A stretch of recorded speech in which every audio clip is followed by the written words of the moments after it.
production. He is an actor whose body of work includes, but absolutely not limited to, Star Trek, the original and Next Generation, Police Academy, the TV series, Police Academy, the film series, or Space Academy, the TV series, Revenge of the Nerds, Teenage Mutant Ninja Turtles, a whole ton of television. Please welcome Brian Tashi! Hey! Hey! How are you, everybody?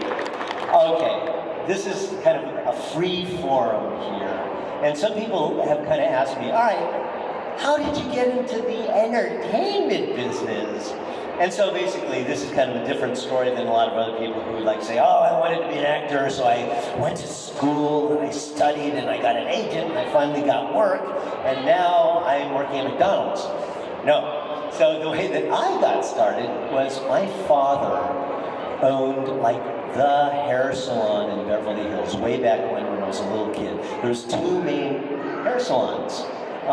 One was my dad's, called Tochi Coiffure of Beverly Hills. And his clients were like Lucille Ball, Lana Turner, Hedy Lamarr, Judy Garland, Liza when she was with all that kind of stuff, okay? So those are the kind of clients that he had. He had a lot of people that worked for him that had a lot of celebrity clients and wives of big celebrities. And the other hair salon faction, competition was the John Peters hair salon. And I don't know if you recognize the name John Peters, but John Peters produced like Superman, he produced Batman, he was Columbia Pictures president. He literally did Joe Rogan this week. He did? He literally was on Joe Rogan this week. John Peters was? Yeah, like 3 days ago. Really? I missed that one. Well, it's available on Spotify. There you go. Well, so interesting about that is that he was a hairdresser, and he had a client named Barbara Streisand.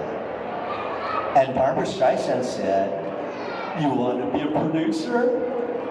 And so then came a whole new career for John Peters.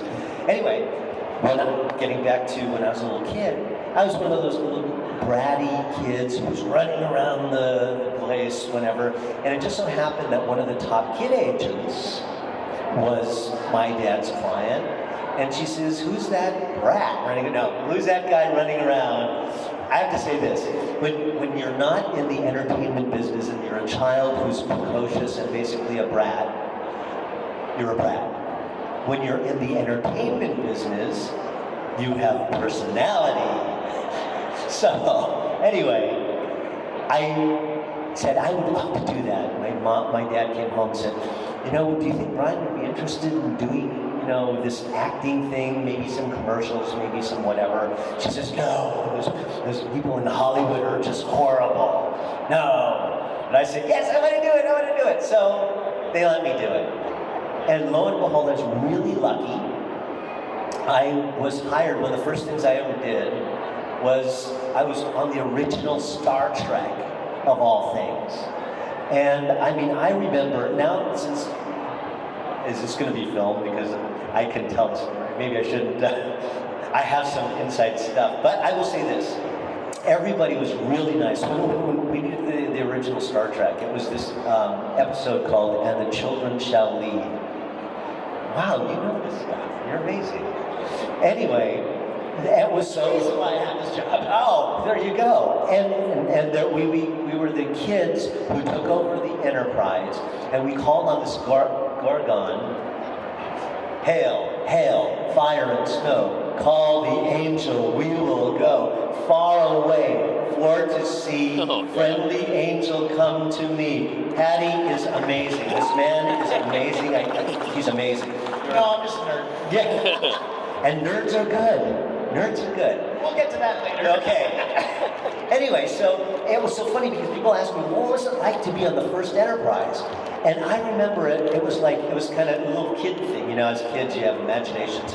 I want to be on a spaceship. I pretend you're on a spaceship. But it was so interesting because the panels were like these really, really kind of simple wood panels with like colored blocks on it, red and green, and not even lights behind it really, just lights shining on it. So every time you press like the button, all you're doing is pressing wood chips, and there's really nothing going on. And then they add the sound later. It's like,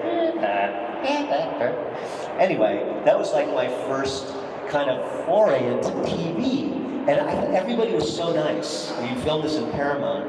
Everybody's so great. I thought, oh my gosh, television is a fun thing to do. I remember sitting on William Shatner's lap. And he was even nice then to me, which is and I'm still really good friends with George Takei and his partner Brad. He played Sulu. I remember as a kid too, who played Chekhov? Walter Koenig, yeah. I remember I was kind of running around like a little brat, but I had personality, and he stopped me, he says, you need to learn how to be a gentleman. And he kind of like, clipped my wings a little bit and said, you need to be a gentleman. You never know who you're going to be around. Anyway, that was like the first... I got that tone from him. Yeah, oh, you did? Oh, because you know what I'm talking about. He's got a steely eye. Yeah. He really does. Yes, he does. It's curious that he had it back then. So. Oh, that's hilarious. Okay, so we have something. This guy's amazing, I'm telling you. Anyway, from that, I was so lucky to I did like 100 some odd commercials as a little kid. And it's interesting because I was one of the only Asian faces on television at that time. And so I did different guest spots and such. And I was lucky to get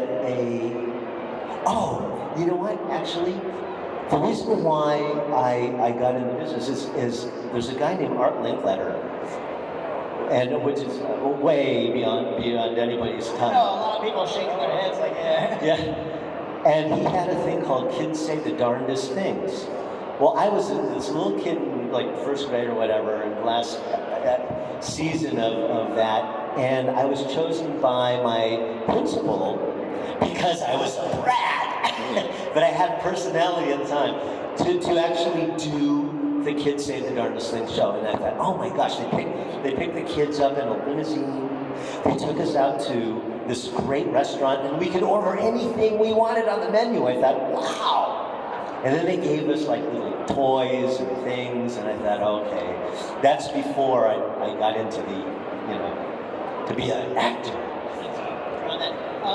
On the original Star Trek thing, at the end, they show the images of the dead parents, the kids, and they cry. So you were full of vigor and vim back then, and didn't much experience. Like, what was it like? Where they said, okay, now you need to cry. You need to think. So, what was that like at that young age, trying to wrap your head around? I have to cry, but why? Yeah, you don't really understand it. So what they did for the kids is they had like a little cigarette butt that had like some kind of menthol thing, and they would blow and go, and your eyes, and you start tearing up. So that's basically the movie magic of how to get little kids who don't know what the hell they're doing to cry. Back in the day. However, I can do it on cue now. I can cry on cue now because I'm an actor, and I've been acting for a while. So. Really hit the ground running. You seem to be one of the go-to kids. Yeah. You seem like all right, we'll get him Brian. That's what they do. Another thing you did that I'm a huge fan of, Omega Man. Omega Man, the very first movie I ever did. It's funny because Omega Man, the movie he's talking about, is with Charlton Heston, and he was the last man on Earth. Will Smith did a sequel or just a remake of it, but. Film 3 times. Vincent Price did it with Last Man on Earth. Right. Version, and then Omega Man, then the Will Smith version, then this guy will never stop surprising me. And so what's interesting is that I had a much larger part in it.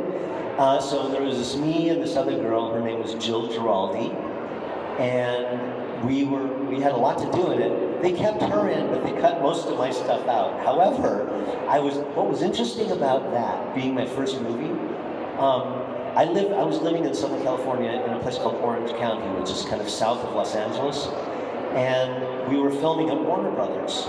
And so what happened? I cosplayed as Charlton Heston's character. Oh my gosh. He cosplayed as Charlton Heston in the Omega Man.